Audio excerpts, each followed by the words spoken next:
Hi everyone, it's Lisa Brown with Ink and Inspirations, and in this video we're going to stamp a pretty snowflake background with the Sparkling Snowflake stamp set. So we're starting with a balmy blue card base, cut at 4¼ by 11, scored at 5½. And then I have two layers here, a silver foil and a basic white. And these are going to be layered, but I need a punched decorative circle. So I'm going to punch it out of the center of that foil layer. And that way I can make use of that piece of cardstock to the best of my ability and still layer it and no one will know the difference. So I'm taking three colors of blue, balmy blue being the first one, and taking the large detailed snowflake from the stamp set, and I'm going to just scatter three snowflakes on my 5¼ by 4 piece of basic white cardstock. So there are three, and then I'm going to move on to a different color, Coastal Cabana, and use the mid-size detailed snowflake to stamp some more images in the white spaces. So really you just kind of start stamping around and filling in the spaces. I like to start with the largest image first and then go down to the smallest image, as you'll see here. So now I've got the smallest detail snowflake and taking Lost Lagoon, and I'm going to stamp that in some of those open spaces there on that basic white cardstock.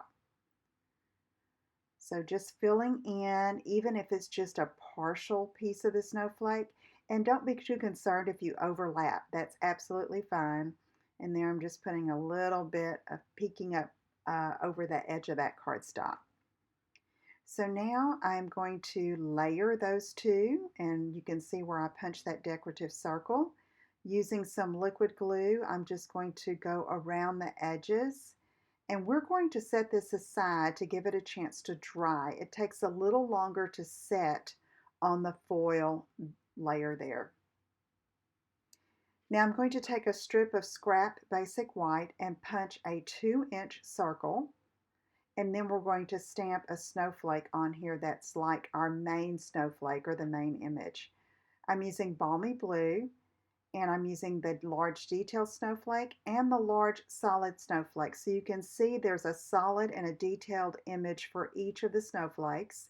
So I'm going to ink up the solid, stamp off on the scrap paper to get a lighter hue of that balmy blue, and then stamp it in the center of the circle there. Next, I'm going to take the detailed snowflake, ink it up in balmy blue. I'm not going to stamp off. I want this darker, and stamp over. And with a photopolymer, you can see really easy how to do that, and I love that look. So now we're going to take the punched foil circle that we did earlier and layer the snowflake on top of that. So next, I'm going to take the layer of the snowflakes in the foil and take some balmy blue ribbon and measure around and then cut off enough because I'm going to just tie a simple knot on that layer. This is a good way to add ribbon to the cards on the top layer or layers before you attach it to the card base. So there's a simple knot, and then I'm going to trim the edges so the little tails aren't so long. I'm shifting the knot around so that it's more toward the right side of that card layer. Next, we're going to take our main snowflake image, and we're going to attach it to this layer, and I've decided to use dimensional adhesive, which these are Stampin' Dimensionals. So I'm using quite a few there because I want it secure over that ribbon, and I want it to pop up a bit on that left side of the card. So we'll just place it right there and over top of the ribbon. And then we're going to go ahead and get some more basic white cardstock scrap piece, and I'm going to put a sentiment in the center of that snowflake. So I'm grabbing the stamp set, and I'm going to use Let It Snow. It just seems very appropriate for the time that I'm recording this video. And I'm going to grab that out of this stamp case. I'm making sure it will fit over the snowflake and it's perfect size.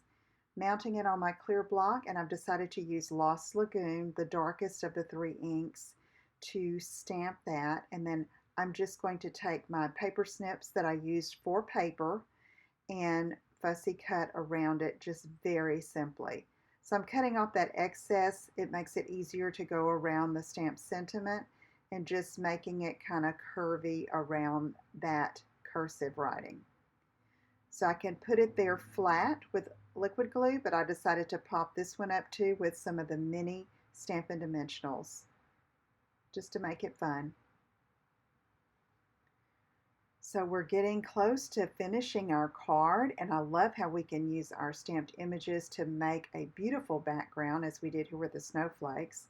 And I'm just going to glue that over top of the front of the card base.